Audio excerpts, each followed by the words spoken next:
Halo teman-teman, perkenalkan nama saya Nur Anisya Widiawati, NIM 858200463. Pada video kali ini, kita akan belajar tentang simbiosis, yaitu hubungan antara dua makhluk hidup yang saling berinteraksi. Kita akan membahas 3 jenis simbiosis, mutualisme, komensalisme, dan parasitisme, serta melakukan pengamatan sederhana untuk masing-masing contohnya. Yuk, kita mulai! Di alam, makhluk hidup tidak bisa hidup sendiri.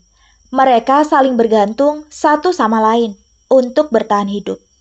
Hubungan saling ketergantungan inilah yang disebut simbiosis.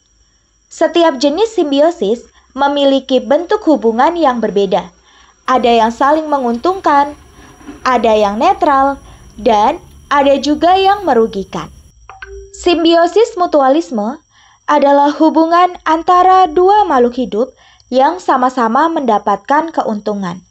Contohnya, hubungan antara cacing tanah dan tanaman. Cacing tanah membantu menggemburkan tanah, sehingga tanaman tumbuh subur.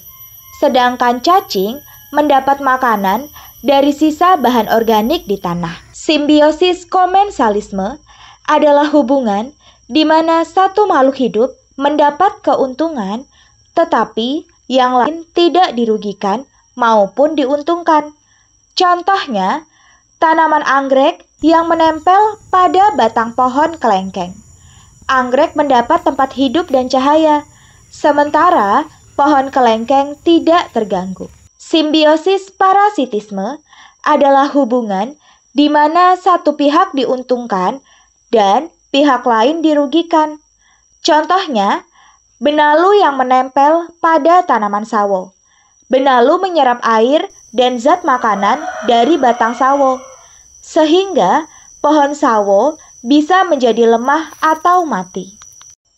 Sekarang, mari kita lakukan pengamatan sederhana untuk melihat ketiga jenis simbiosis ini. 1. Simbiosis mutualisme, cacing tanah dan tanaman. Siapkan pot berisi tanah dan tanaman kecil.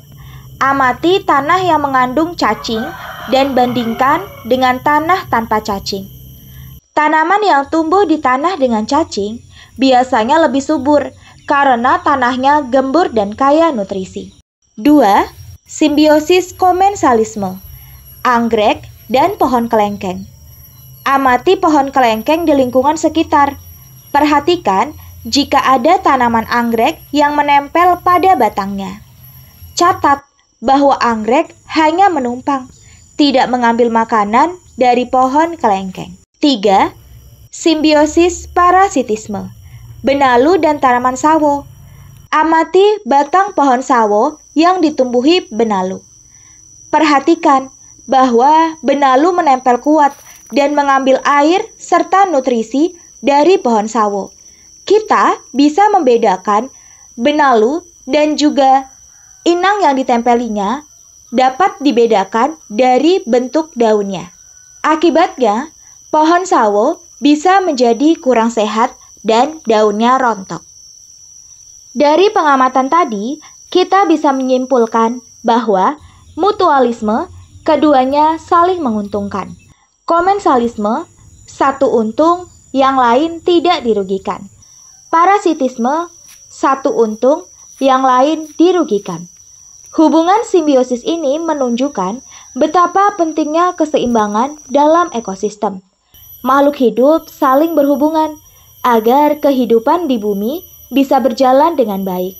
Terima kasih sudah menonton video ini. Jangan lupa like, share, dan subscribe agar teman-teman lain juga bisa belajar biologi dengan cara yang menyenangkan. Sampai jumpa di video berikutnya.